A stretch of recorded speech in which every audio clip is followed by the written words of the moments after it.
আমাদের এখানে 3 দিন ধরে মায়ের পুজো হচ্ছিল। তো পুজো তো হয়ে গেছে, কিন্তু তার সাথেই চৈত্র মাসের ভারী বৃষ্টি। তো পুজো হয়ে গেছে, আজ থেকে আমরা কিন্তু আমিষ খেতে পারবো, সব কিছুই খেতে পারবো।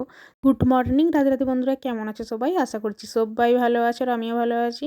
তো সকাল সকাল উঠে পড়লাম 6টার সময়। তো 6টার সময় উঠে ঝাঁট দিয়েছি, পুরো ঘরটা আমার ঝাঁট দেওয়া কমপ্লিট হয়ে গেছে, কিন্তু ঘর মোছা এখনও কমপ্লিট হয়নি। আর মেয়েরা দেখো এখনও কিন্তু ঘুমাচ্ছে, যেহেতু আজকে রবিবার ওদেরকে ডাকিনি। আর আমার ঘরের খাটটা কিন্তু দেখো সরিয়ে দেওয়া হয়েছে। তো আড়েভাবে ছিল, ওটাকে এখন লম্বে রাখা হয়েছে। এভাবে লম্বেই বিয়ের পর থেকে লম্বাভাবেই রাখতাম, কিন্তু আড়ে করে দিয়েছিলাম, যেহেতু এসি লাগানো আছে। তো এসি সার্ভিসিং করতে আসলে না খুবই অসুবিধা হয়।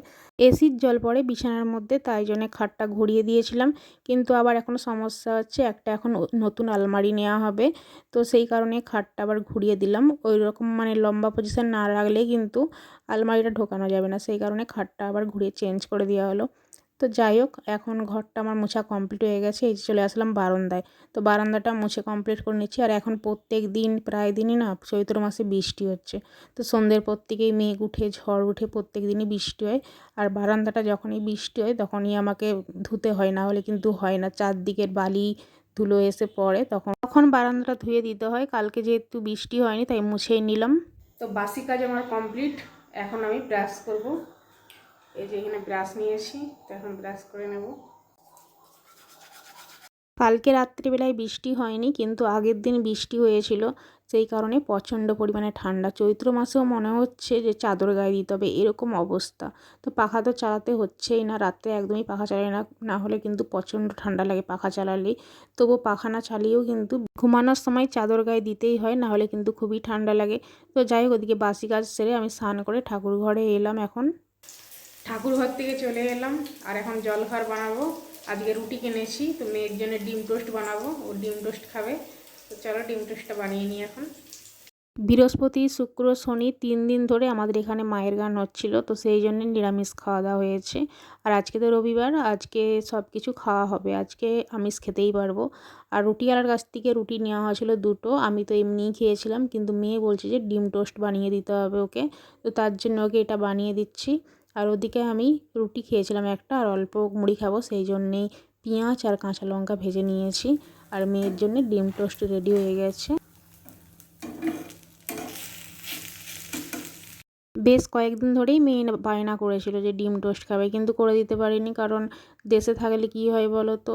তো একাদশী, অমাবস্যা, পূর্ণিমা, বৃহস্পতিবার, মানে এটা ওটা না লেগেই থাকে, তো সেই খ্যানের জন্যে তো সবসময় ডিম মাংস আমরা কিন্তু খেতে পারি না। তাই আজকে ভাবলাম যে আর কোনো খ্যান নেই, মেয়েকে ডিম টোস্টটা বানিয়ে দিলাম। আর দেশে থাকলে এসব তো মানতেই হবে, তাই না? তো যাই হোক, বড় মেয়ে ওদিকে চপ দিয়ে মুড়ি খাবে, এদিকে আমি পেঁয়াজ ভাজা ডিম ভাজা দিয়ে মুড়ি খেলাম। তো খাওয়া দাওয়া তো হয়ে গেছে। আর এটা ভিডিওটা ছিল তো শুক্রবার দিন, আমাদের এখানে ওই যে মায়ের গান বসেছিল, তো সেই জন্যে আমি এসেছিলাম এখানে। একদিনে খাওয়া দাওয়ার ব্যবস্থা ছিল, তো বড় পূজা হয়েছিল শনিবার দিন, শুক্রবার দিন খাওয়া দাওয়ার ব্যবস্থা ছিল। তো চলে এসেছিলাম মায়ের মন্দিরের কাছে, আর আমি 2 মেয়ে সবাই মিলে এসেছিলাম। আর এই দেখো, এটা আমাদের দেশের মা। তো সেই ভিডিওটা ছিল, ভাবলাম যে তোমাদের সঙ্গে একটু শেয়ার করি। আর এখানে মায়ের কাছে প্রণাম করে নিয়ে চলে গিয়েছিলাম খাওয়ার প্যান্ডেলে।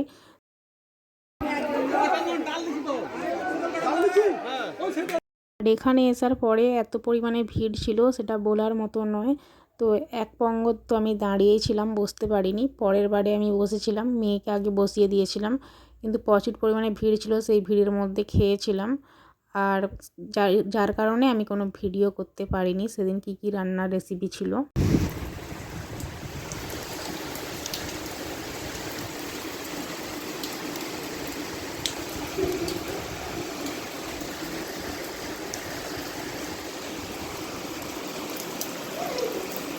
এইটা হচ্ছে চৈত্র মাস, কিন্তু চৈত্র মাসে যে এরকম বৃষ্টি হচ্ছে, বর্ষার বৃষ্টি, মানে সঙ্গে ঝোড়ো হাওয়া, প্রচণ্ড পরিমাণে ভারী বৃষ্টি হচ্ছে আমাদের এখানে কদিন ধরে।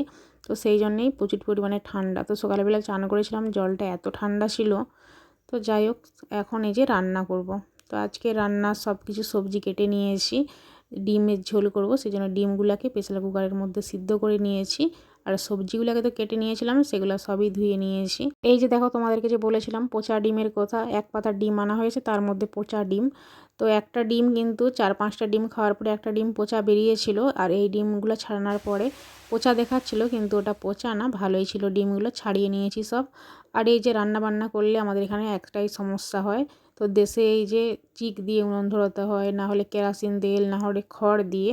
তো আমার এই উনুনটা না হয় কেরোসিন তেল দিয়ে, না হলে চিক দিয়েই ধরাতে হবে। তো সেই জন্যে কেরোসিন তেল নেই, চিক দিয়ে ধরাবো। আর ওই দিল্লি থেকে আনা হয়েছিল ভুজিয়ার প্যাকেট, লাস্টে একদমই একটা মানে প্যাকেট পাচ্ছিলাম না উনান ধরানোর জন্য, সেই জন্য ভুজিয়ার প্যাকেটটা কেটে ওটা ঢেলে রেখে আর সেই চিকটা দিয়ে আমি এখন উনান ধরালাম। বলতেও আমার হাসি পাচ্ছে, দেশের ঘরে চিক পাওয়া যাচ্ছে না, মানে প্লাস্টিক তো সবসময় থাকে না, সেই কারণেই ওইভাবে ভুজিয়ার প্যাকেটটাকে মানে কেটে নিয়ে উনান ধরালাম। ওটা আমার 2 দিন হয়ে যাবে, তো কী করবো, কেরোসিনও ধরা নেই সেই জন্যে। তো যাই হোক, গ্যাস তো কবে পাওয়া যাবে সেটা তো আর জানা নেই, যবে আসবে। কিন্তু দিনের বেলা রান্নাটা আমি এখানেই করি উনুনে, আর গ্যাসটা রাত্রেবেলায় হয়। তো যাই হোক, গ্যাস কবে পাওয়া যায় দেখা যাক। দিনের বেলা রান্নাটা আমি উনুনে করলেও এমন এক এক দিন হয় যে অনেকটা কোথাও গেলে দেরি হয়ে যায়, তো সেই কারণেই এসে গ্যাসে ঝটপট করে রান্নাটা হয়ে যায়, কিন্তু সেটা আর হবে না। এখন কিন্তু উনুনেই রান্না করতে হবে, যেহেতু গ্যাসের সমস্যা সেই কারণেই। তো যাই হোক, ওদিকে সব ভাজাভুজিগুলো করে নিয়েছি, পটল ভাজা, ডিম ভাজা, আলু ভাজা। এখন এই যে ডিমের ঝোলটা করব, আর আমি এখানে সব মশলাগুলো এখন কষিয়ে নিচ্ছি।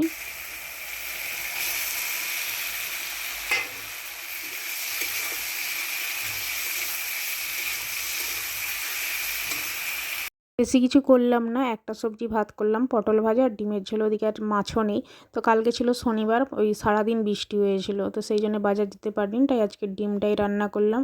ওদিকে ডিমের ঝোলটা বসিয়ে দিয়ে এসেছিলাম, ঝোলটা আমার হয়ে গেছে, তো ঝোলটাকে নামিয়ে নিয়েছি। এখন ভাতটা বসিয়ে দিচ্ছি, ভাতটা তো আমি লাস্টেই করি সব দিন, সেই কারণে ভাতটা লাস্টেই বসালাম।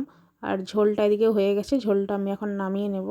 সেই সকাল থেকে জামা কাপড়গুলো রোদে দিয়ে এসেছিলাম, তো আজকে তো ভালোই রোদ বেরিয়েছে, জামা কাপড়গুলো দিকে শুকিয়ে গেছে, তার জন্য জামা কাপড়গুলো আমি তুলে রেখে দিয়ে আসলাম।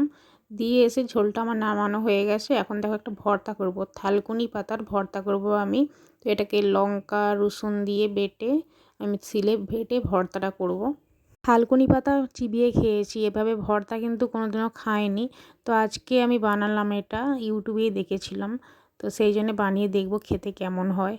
তো যাই হোক, রান্নাবান্না তো কমপ্লিট হয়ে গেছে, ওদিকে মেয়েকে স্নান করিয়ে দিলাম, স্নান করিয়ে দিয়ে 3 জনের ভাত বেড়ে নিয়েছি। আর ভর্তাটা খেতে কিন্তু দারুণ হয়েছিল, সত্যি বলছি। তো তোমরা এভাবে বানিয়ে খেয়ে দেখতে পারো। কাঁচা লঙ্কা রসুন দিয়ে বেটে নিয়ে তারপরে নুন আর লেবু মাখিয়ে, যেহেতু আমার কাছে তেঁতুল নেই সেই জন্য লেবু মাখিয়ে খেয়েছিলাম, দারুণ হয়েছিল ভর্তাটা। আর একটু ঝাল ঝাল হয়েছিল, তাই জন্যে দু মেয়ে তো প্রথমে ভাবছিল যে মানে ভালো লাগবে না খেতে, সেই জন্য ওদের মুখ চোখ বাঁকা ছিল, কিন্তু লাস্টে ওরা খেয়ে নিয়েছিল। এখন এদিকে ঘরে বসানো দই ছিল, মেয়ে ওইদিকে দই খাবে, আর এদিকে আমি এখন বাসনগুলো সবই ধুয়ে নিচ্ছি খাওয়ার পরে সঙ্গে সঙ্গেই। আর এখন প্রত্যেকটা দিনই দিনের বেলায় ভাত হয়, রাত্রেবেলা আমাদের এখানে রুটিই হয়, মানে আমি রুটিই খাই এখন। তো অনেক দিনের আটাটা কিনা ছিল, আটাটা নষ্ট হয়ে যাবে, এরপরে গরম পড়ে যাবে আর খেতে পারবো না, সেই জন্য এখন রুটিই খাওয়া হয়। আর হাঁড়িটাও, ভাতের হাঁড়িটা খাওয়ার পরে সঙ্গে সঙ্গে ধুয়েই নিলাম, যেহেতু সেইবেলা রুটি খাওয়া হবে, তো এই হাঁড়িটা ফেলে রেখে লাভ নেই, হাঁড়িটা এখানে মেজেই নিয়েছি। আর কালকে যেহেতু আমার সোমবার নিরামিষ, আবার নিরামিষ খাওয়া দাওয়া হবে কালকে, সেই জন্য হাঁড়িটা একবার মেজেই নিলাম। আর কড়াইটা ছাদে, ওটা পরে মাজবো, ওটা এখনও মাজা হয়নি। তো যাই হোক, খাওয়া দাওয়া তো করে নিয়েছি, খাওয়া দাওয়ার পরে এখন মুড়ি চালাতে বসেছি। মুড়িটা ভাজিয়ে আনা হয়েছে, 2 দিন হয়ে গেল, কিন্তু মুড়িটা চালিয়ে যে টিনের মধ্যে ভরে রাখবো সেটা আর হয়নি, কারণ এখানে বারান্দার মধ্যে বৃষ্টি হয়েছিল একদিন কালকে। আর সকালবেলা আজকে ভেবেছিলাম যে মুড়িটা তুলে রাখবো, কিন্তু এত পরিমাণে এদিকে হাওয়া দিচ্ছিল মুড়িটা সেঁধিয়ে যাবে, সেই জন্য ভরে রাখা হয়নি সকালে।